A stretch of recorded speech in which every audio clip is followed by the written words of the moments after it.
Merci, Monsieur le Président. Chers collègues, Messieurs les ministres et vos collaborateurs, Mangilendi Nuyu. Le Parti de l'Unité du Rassemblement, dont je suis le secrétaire général national, avait vertement critiqué cette loi d'amnistie et avait, à travers la coalition Yewwi Askan Wi, voté contre. Donc, je suis très à l'aise aujourd'hui pour parler de cette loi interprétative. Cette loi interprétative a collé à la loi d'amnistie qui, comme tout le monde l'a précisé, doit être revue. Et sur la forme, le débat se pose sur la forme. Il y en a qui considèrent qu'il faut l'abroger.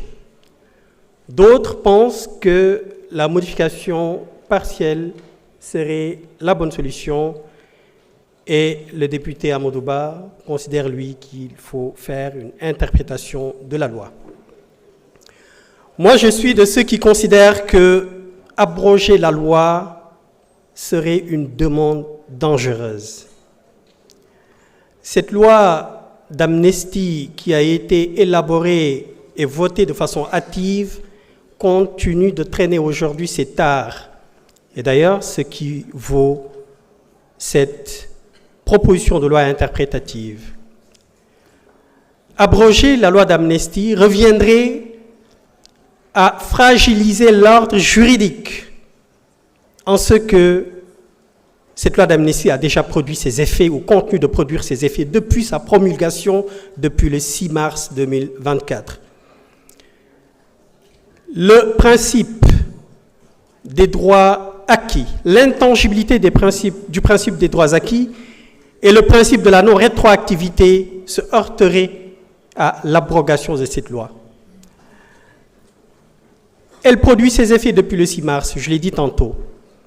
Des personnes qui avaient été emprisonnées ont été libérées. Des procédures qui avaient été enclenchées ont été stoppées. Et la loi d'amnistie a demandé que les peines et les procédures soient déclarées inexistantes, même si les faits demeurent. Donc, abroger cette loi reviendrait à fragiliser la sécurité juridique. Il reste la modification. On aurait peut-être pu la modifier. Mais modifier cette loi serait beaucoup plus... il y aurait plusieurs hypothèses qui pourraient se présenter pour une modification.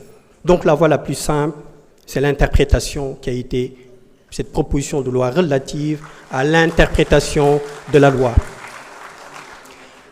Avant que, contrairement à ce que beaucoup de sachants, voire même des juristes disent, que l'Assemblée nationale n'a pas la prérogative d'interpréter la loi. C'est peut-être ignorer le droit, puisque le professeur Odosek disait que le droit est tellement important qu'il ne faut pas le laisser aux juristes. L'Assemblée nationale peut bel et bien interpréter la loi. Il y a plusieurs types de lois, loi ordinaire, loi organique, loi interprétative. Et la loi interprétative constitue une exception du principe de non-rétroactivité. Il y a les lois douces, les lois pénales douces, les lois expressément déclarées interprétatives et les lois interprétatives qui sont des lois rétroactives. Donc, l'Assemblée nationale, qui est législateur, qui est géniteur des lois, peut bel et bien interpréter la loi. Et c'est dans ce sens que le député Amadou Ba a procédé à cette proposition de loi. De quoi il s'agit? Il s'agit de préciser le sens de deux notions. Une motivation politique et des manifestations. Il s'agit d'un champ d'application fourre-tout qu'il fallait nécessairement préciser et en même temps faire de sorte que cette loi soit conforme aux instruments internationaux qui ont été ratifiés, souscrits par le Sénégal. Donc, je pense qu'il n'y a pas un chat à fouetter. Cette conciliation nationale, cette cohésion nationale qui a été l'objet, le soubassement de cette loi d'amnistie ne peut se faire que si la justice est rendue. La paix, on ne pourra y atteindre que si la justice est rendue. Et donc, il faut impérativement, nécessairement rendre la justice. Merci. Merci beaucoup. Honorable Papa Tahirou Sarr.